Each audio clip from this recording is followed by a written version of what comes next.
Kia ora and welcome to another episode of Aotearoa Rugby Pod. I'm Ross Carr alongside Bryn Hall, and James Parsons will be with us soon, along with Eric Rush, for a cracker of an interview where Eric's going to tell us all sorts of incredible stories. Stick around for what Mark Ellis did with a condom. Who was it that's not in Sean Fitzpatrick, and what could you see after he did it? And of course, a shaver incident that is absolutely mind-blowing. So, with no further ado, Eric Rush, welcome to Aotearoa Rugby Pod. No problem. Thanks for having me, guys.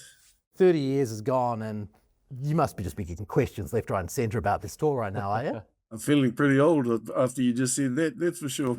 So, like, we were the last team to do a full tour there, I guess. So, yeah, there have been a few questions around the place. So, yeah, it's been good to be reminded of what we actually went and did over there.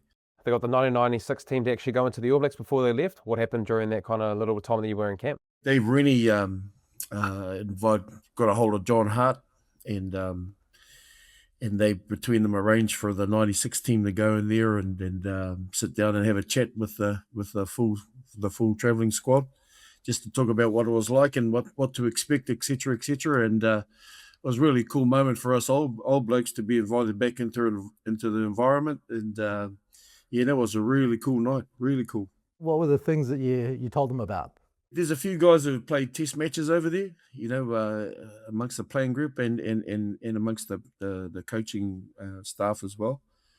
But this, you know, being over there for 6-7 weeks or however long it is, she's a different beast because in New Zealand we think we love rugby. You've seen nothing till you've been to South Africa. Those people really live for the game. And, you know, if you heard it once a day, you'd hear it 100 times a day. We're going to kill you, man. You know, we're going to murder you, man.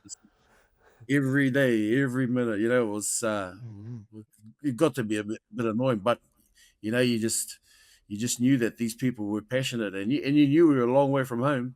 They didn't make you feel welcome at any stage. How important was that, Rushy, in the sense that you had to sort of create some fun in the team environment? Because obviously there's an intensity and, you know, you're sort of in a war zone. How did you guys manage that to have the fun as well? Yeah, well, I think Hardy did that really well, and Mike Banks was the manager, and they split the team into four teams, and we played tennis, we played, you know, touch, we played everything, volleyball. They had competitions, like they had 4 scrum machines that weren't put together. So one of the challenges was who could put the scrum machine together the quickest. And Zinni and Fitzy obviously cheated. They went down the night before and broke open the container. And they had a practice run and they kicked everyone the next day, but no one knew till about 10 years later what they'd done. So it doesn't surprise me with Fitzy and Zinni. But that's what we did to try and break up the intensity, because it was full on from woe to go. It was full on.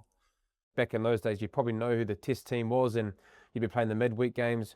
How was that kind of run? Were you guys all together? You know, were the test players running the maps and the moves for you guys that were going to be able to play the midweek games? Like, how did that all kind of work? There was no maps and moves in those days. It was just everyone played the same kind of football. But it was definitely 2 teams. We set up 2 teams, and I think we were the first team that went away with more than 30 players. I think we had 34. I think they're taking 46 this time. We had 8 management, and I think they've got over 30 management this time around. So things have changed a little bit, but you did right. Our job as midweekers was to get the test team ready, because in those days there wasn't the rest and rotation, and there wasn't the sub rule. No one came off, and I think the same 15 guys played every test match.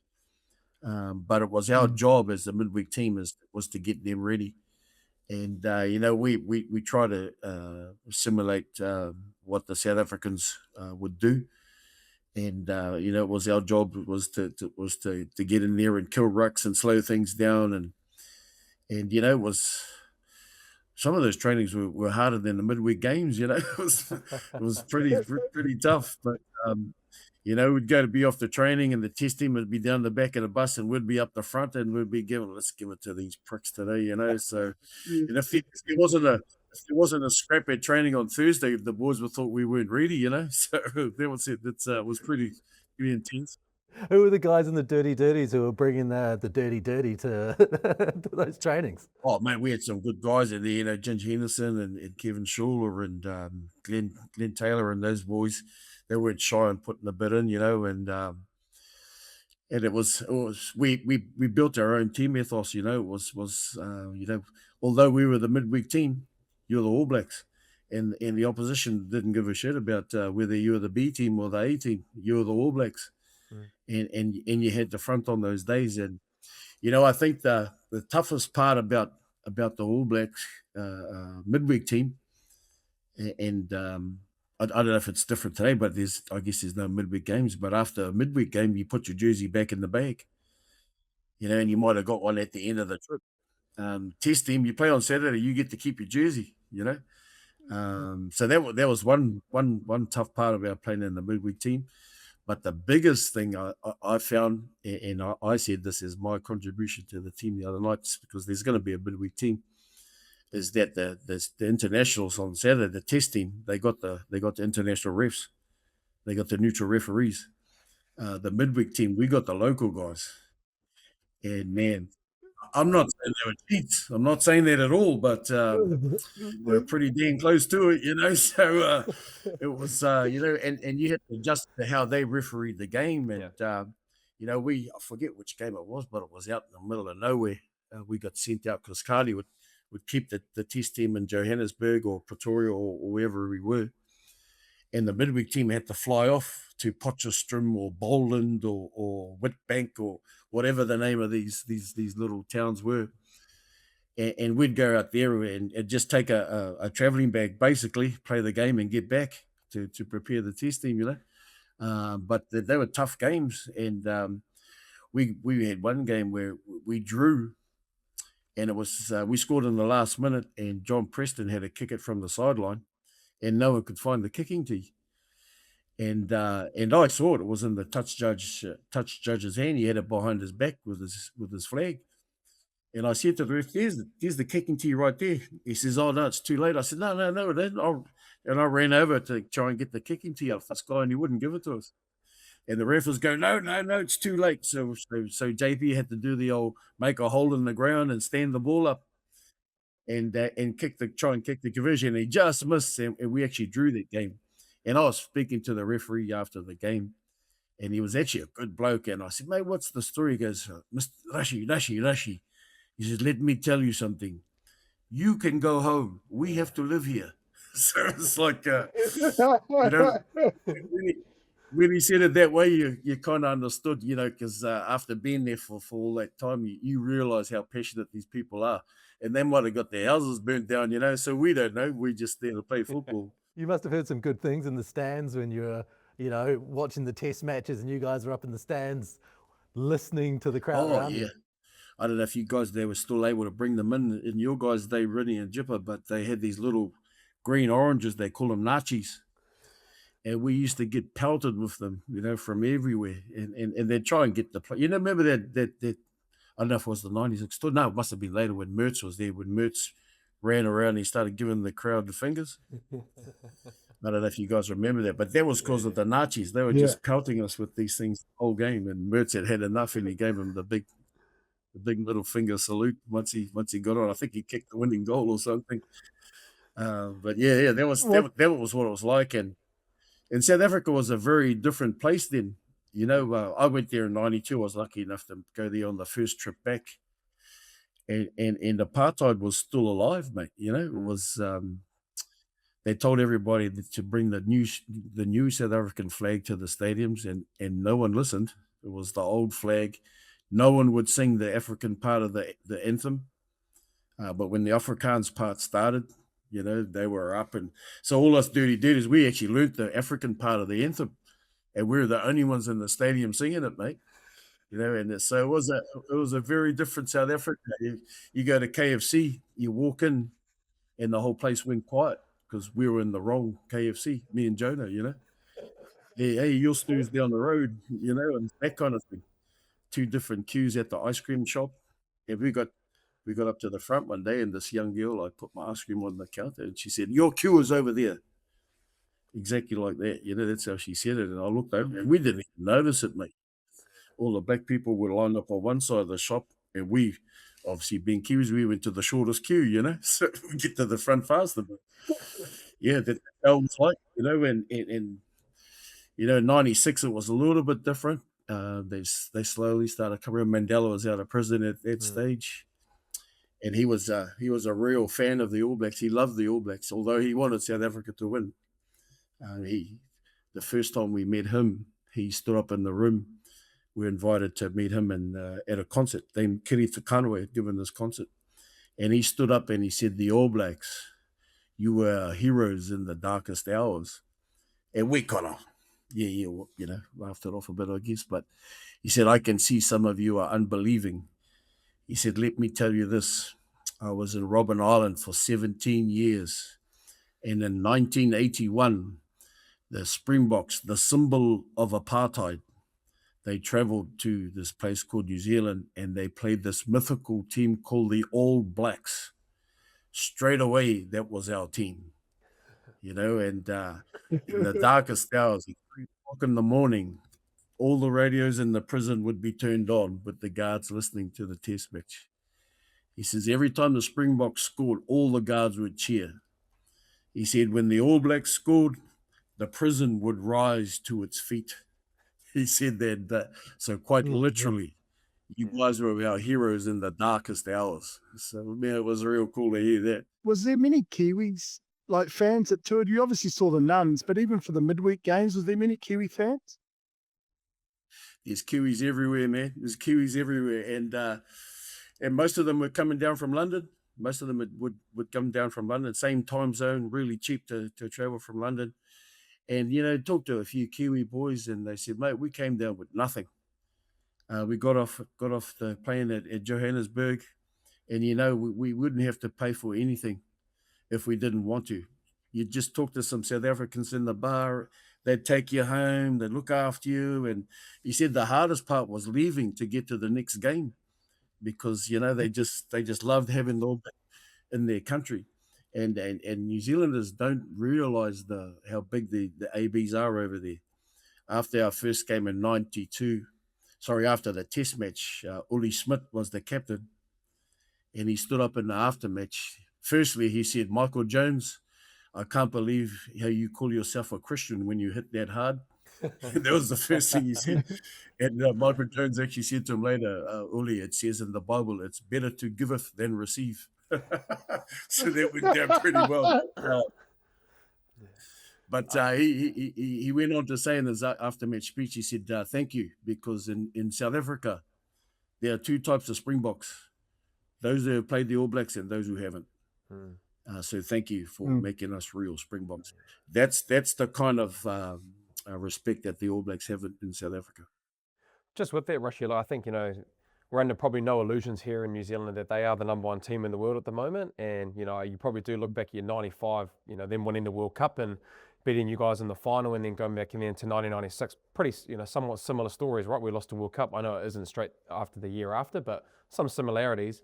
How important do you think that first test match is? Did you guys talk around how important to get that first win to try and win a series over there? Or were you just thinking about that, test to test was important, but that first one being really important to get the ball rolling? Yeah, you did right, Brenner. That first one was the key, because if you'd lost that one, then it was going to be an uphill battle, because you guys will know when you've played the South African side, you give them any sniff, or you let them get a bit of momentum, and boy, they're hard to pull back.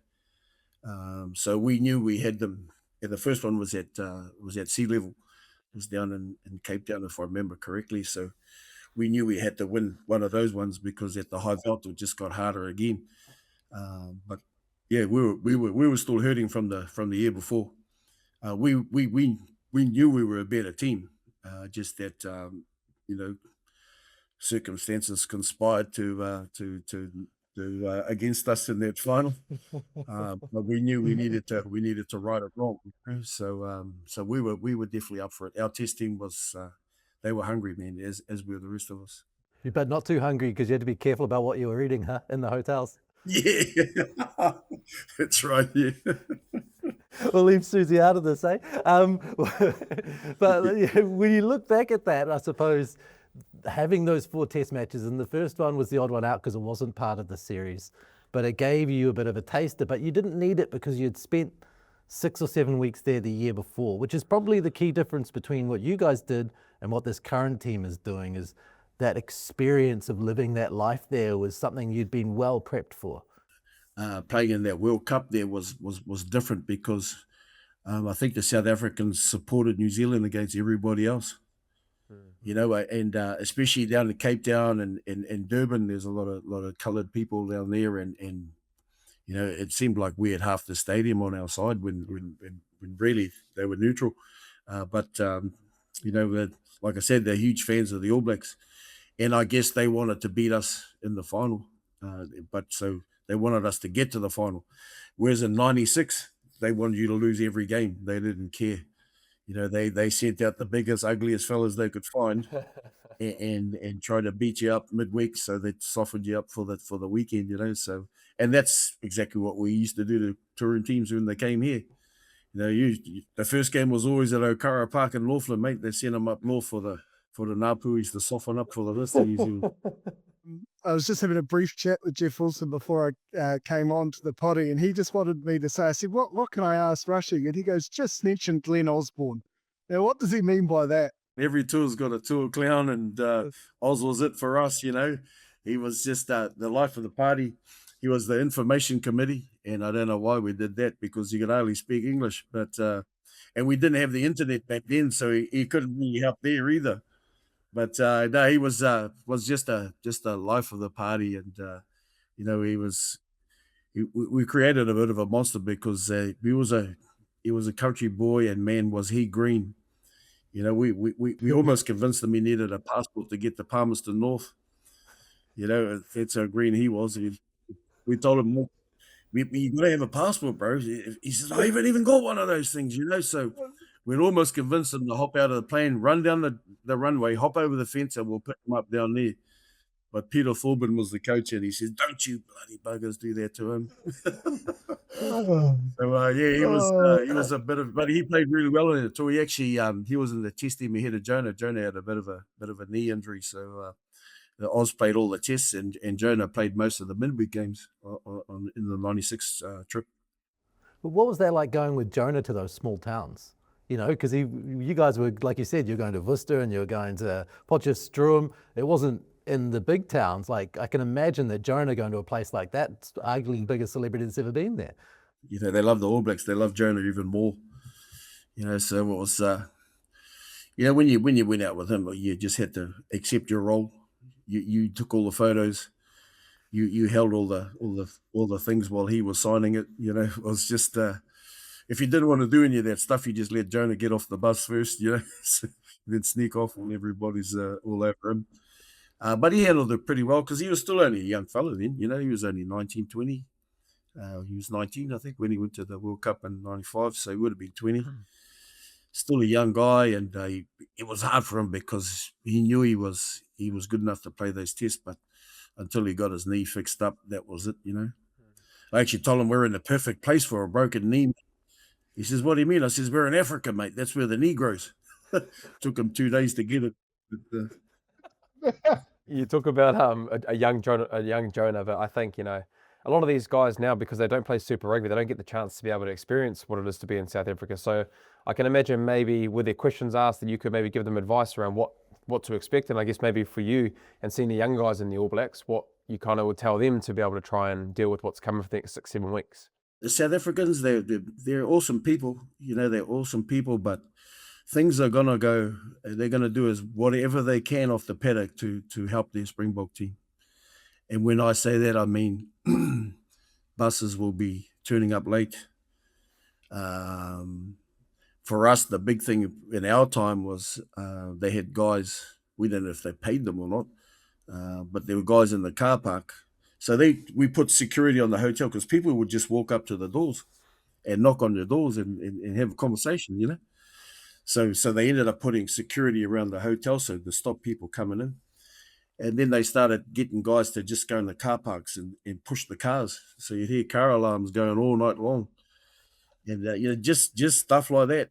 And they ended up, the security guys pushed the perimeter out to the car parks because all night, and then they'd be driving up and down beside the hotels, beeping horns and all night long. So that's the kind of environment that we walked into, and I'm picking it's not going to be any different, Joburg's just a fortress. It's you're going into the Coliseum when you play there.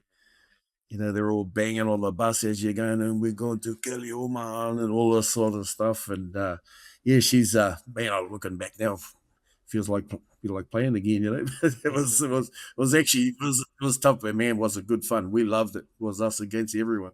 When you look back at that and the way that they pushed the boundaries, and you look now the way that Rassie pushes the boundaries with innovating with the team, they were pushing the boundaries on the field too, weren't they? Because I think there was one test where Johan Roo ran off and got an injury substitution. Come on. And a lot of people nowadays wouldn't understand that, but you weren't allowed to sub off them.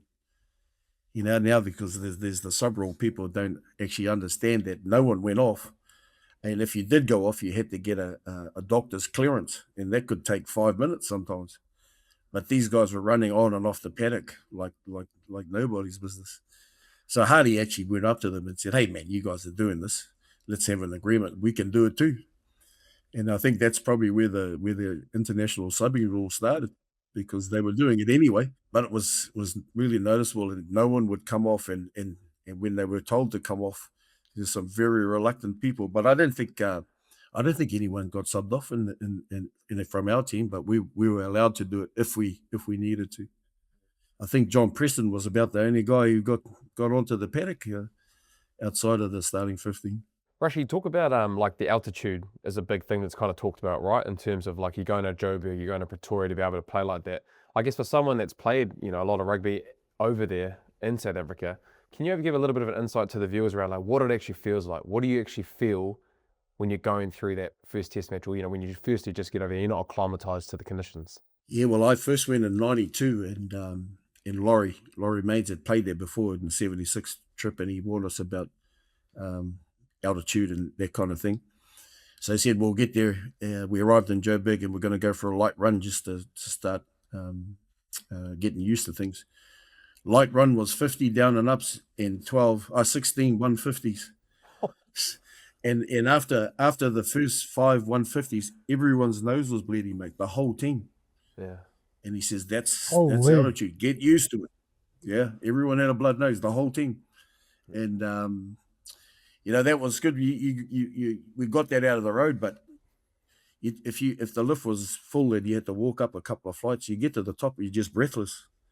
It's just really hard to get that second wind, and that's the other thing that we really struggled with, and it really dries you out too. So you're forever having to water up, and again, that wasn't I guess it's the scientists and the all the physios and that, they know about nutrition and hydration nowadays. Was new to us back then. So everybody had a big white ring around their mouth where all the spit of that had dried up. Was had a white ring around his mouth most of the times, even at sea level. But Rashi, you mentioned before about the test team and you guys playing an awesome style. If you look at the current team, does that excite you? Do you get the sense it's sort of gone full circle? They're playing quick, and they put away the box kick. They're kicking and box kicking out of their 22, but apart from that, they're not boxing as much. And to me, that's even all this NPC this weekend. The box kick is actually not a big thing now, and it's great to watch, man. It's great. It's just killing the game. But what I like is they're setting up certain parts of playing shape and that. But if they get on top, it doesn't matter who's there. If you're the first one there to the ruck, grab it and run, or grab it and pass. I don't know how many times I saw the lock clearing the ball from the ruck. Yeah. It's good stuff, and that's I think that's how they're going to beat the Springboks over there.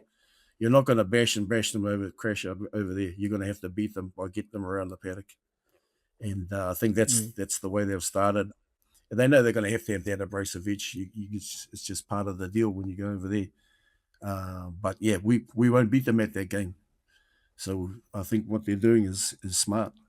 You've got to run fast on the high veld. You can get high scores there, but that's also going to kill you.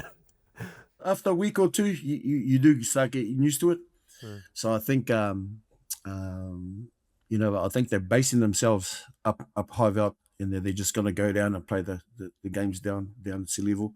It's a smart way to do it, I think, because if you base yourself down at sea level and then you come up for those high veld games, it's a bit tougher. I'm not sure exactly how they're doing it, but we try to stay up there as much as we could.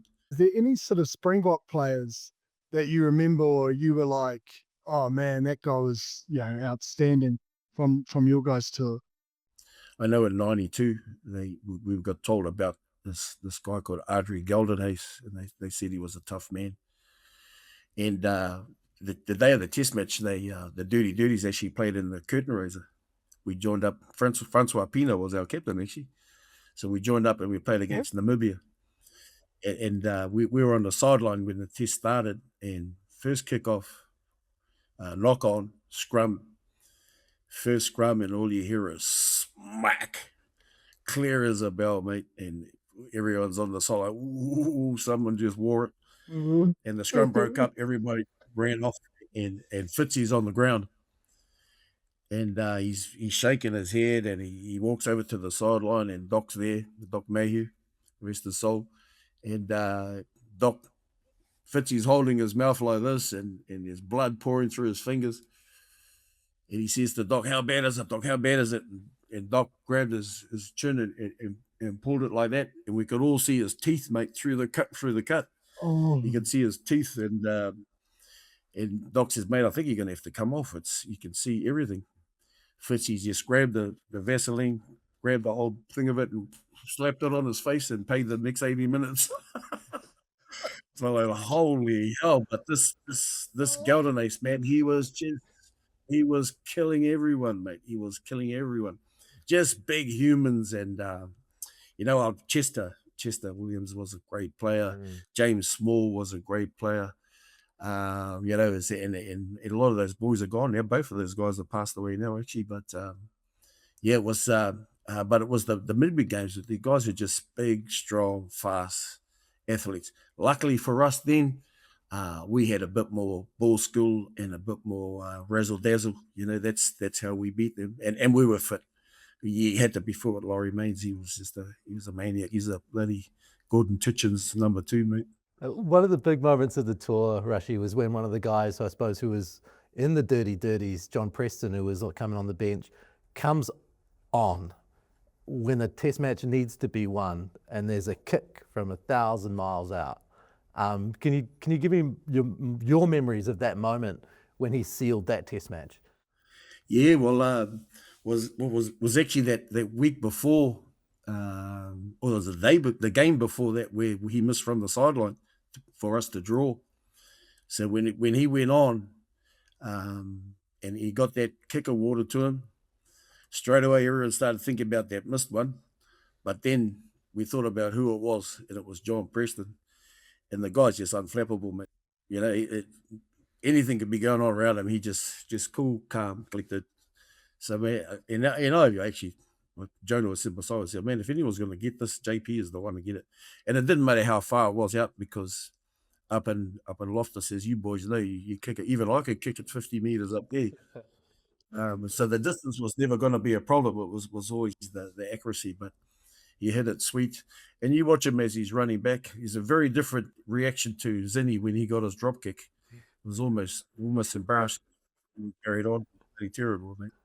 There must have been some fines in the court session after you guys got the victory, eh? Like Marshy's little jump up and down. There was a few pretty average-looking celebrations there. And this was the days when no one celebrated, mate. It was frowned upon. Yeah. Richard Lowe and Andy Earl and guys like that. What the hell are you doing, boy? Get up here and make a tackle, man. That was that you got a slap on the head if you celebrated in those days. But Zinni, you look at the difference of the reactions between JP and Zin. Stark, mate. What would be some of your highlights off the field? Obviously, a little bit different maybe in your time, me old mate, but something that you thought was quite that was quite good during that tour. We did a lot of stuff. We went out to a lot of farms and stuff, and like Mark Ellis was in the midweek side, and we'd go out there and they'd give us AK-47s and grenades and shit to go hunting with. You know, it was like, holy heck! And then like these guys are. This farm is outside Pretoria, about an hour outside, and we got there, and there was these three brothers that were the owners of the farm, and they were the biggest humans, mate. Like, they made the Springbok forwards look small. They were just massive, these guys. And they were going on about all these party tricks, big beer drinking tricks, you know, and of course Macca, Scarfy from Dunedin. And all they did was doing torpedoes, you know, they'd just take the top off the can and suck it down. So Macca decides to show them the chimney sweep. And they were like, what the hell is that? He had a condom. I don't know where he had the condom, where he got the condom from. But the chimney sweep was he'd sniff it up his nose, pull it out his mouth, and just go like this. And these big yappies, mate, they almost fell over with horror, mate. It was a classic. Yeah, the old chimney sweep, that's freaking right out. That'll be something we get the chimney sweep. The chimney sweep. The chimney sweep, bro. Get him on your next podcast. He'd probably do it for you. Oh, and it was a one-time, Rushy? It was a one-timer? Or was that the party trick the whole tour? Oh, but he had heaps of different tricks. His other favorite trick was leaving training early and going out and pinching the bus. So you'd come out and the driver would be, because we all knew Macca would take the bus. So the driver would come out and he'd be packing himself. What the heck? Because in South Africa there's a lot of crime over there, you know. So they come out and Macca, then Macca would come around the corner, chopping this bus down and come like, and he'd come burning past the buoy. He had a sock tied around his head, his arm out the window, drives out into the middle of number 2 and pulls his big handbrake on Pretoria number 10. He bloody gouged up a big, huge bloody thing in the number 2 field, and we had to use team funds to repair the damage, mate. I mean, well, he wasn't too popular after that. Yeah, that was his big thing, mate, pinching the buses. I'm glad I bloody asked that question. Good on you, Rushy. Ask that bloody question. Oh, no. It's loose. Those are only the stories I can tell, mate. I know. I can only imagine. I can only imagine what the real ones were. The chimney sweep, that'll go with me to my grave. To your grave. It'll It'll be at the next North Harbour session. Maybe the next court session. We had a court session not too long ago, Rushy. So maybe the old chimney sweep for the debutants, mate. I can't stop thinking about just like, hey, the big seven was like, hey, have you seen this? And they scull a bear. And he goes, what? Have you seen this? It would just be shock. They were horrified, mate. They were absolutely horrified. Well, Macca could get away with it, mate. Because Goldie is, that's his nickname, because he was the golden child, you know? So that's why everyone calls him Goldie. But Macca was right up there with Goldie in terms of Laurie. So Macca could do pretty much anything. And Laurie would let him get away with it. But it was good. It was good team morale stuff too, you know? And he never went too far overboard. Never went too far. You stole us. I played my first test match over there. And I'm a non-drinker, you know? And straight after the game, bloody Frank and Walter came up and says, well done, mate. Well done, bro. Got your first test. Yeah, no, sweet as, bro. Happy as. She's coming out for a beer. And Walter and Frank would drink, mate. They were, you know, if New Zealand's a nation of drinkers, these guys were the national champs. And we used to call Frank the exorcist. Whenever he left the room, all the spirits left with him, you know. So he was right up there, bro. And anyway, and I'm a non-drinker. And I said, no, I don't drink, mate. I don't drink. And they said, mate, you don't play your first test every day either. So I said, no. I think I'm playing the next one, you know. So I'll go home and focus. So unbeknown to me, they went and saw Laurie, who was old school All Black, and he came up, he said, Rushy, you don't play your first test every day, son. You go out and you have a few beers with the boys. So I don't think he even knew I was a non-drinker, but I was shit scared of him. So I went out with the boys, and I still remember what they gave me, because I still get sick when I smell it today. They gave me rum and cokes, and I was probably 27 years old. Never had a drink in my life. One rum and coke, man, things started buzzing straight away. Bzzz. 2, 3, 4, the buzzing got louder, and then 6, 7, 8, 9, 10, 11, I couldn't remember a damn thing. But I woke up in the morning, and unbeknown to me, they shaved all my eyebrows off. But they'd also shaved all my pubes off as well. So it's like That's a level of connection that you want on a tour. You can't find that. the really evil part was they put it all back in my undies, mate. So I went to the toilet in the morning, and there's hair falling everywhere, and I'm like, shit.